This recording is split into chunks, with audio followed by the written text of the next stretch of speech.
Hey YouTube, I am making a video about my top 5 tips, maybe tricks, whatever you want to consider it, of Mac OS X Mojave. So let's get into it.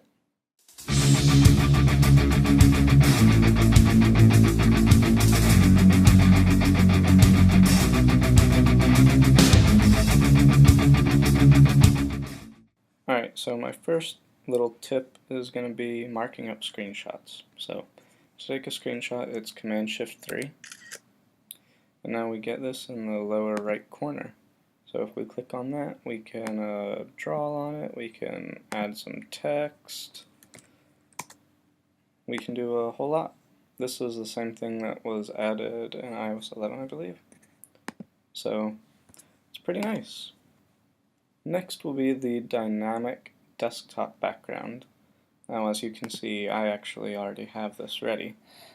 But if you want it yourself, go to the System Preferences, Desktop, and Screensaver, and there's two dynamic desktop backgrounds.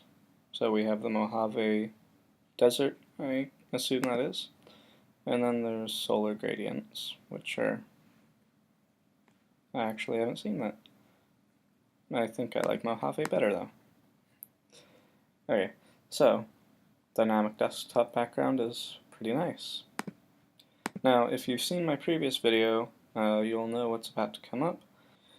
My next tip is organizing desktop files using stacks. So as you can see, I already have images stacked here.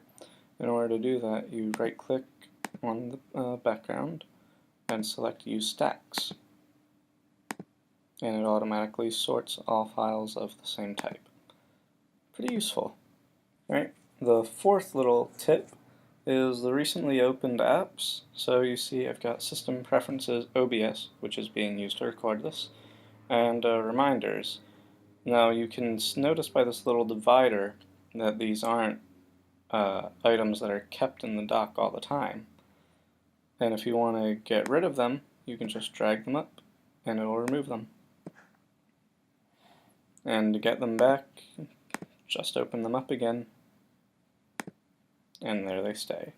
Alright, now, I'm sure the moment you have all been waiting for, number 5 is the dark theme. Now, if you haven't used the dark theme yet, it's amazing, it's beautiful. So you go into System Preferences, General, and under Appearance it says Light or Dark. There's the dark theme. It is the most beautiful theme in Mac OS X ever. And I can't wait for it to come to iOS.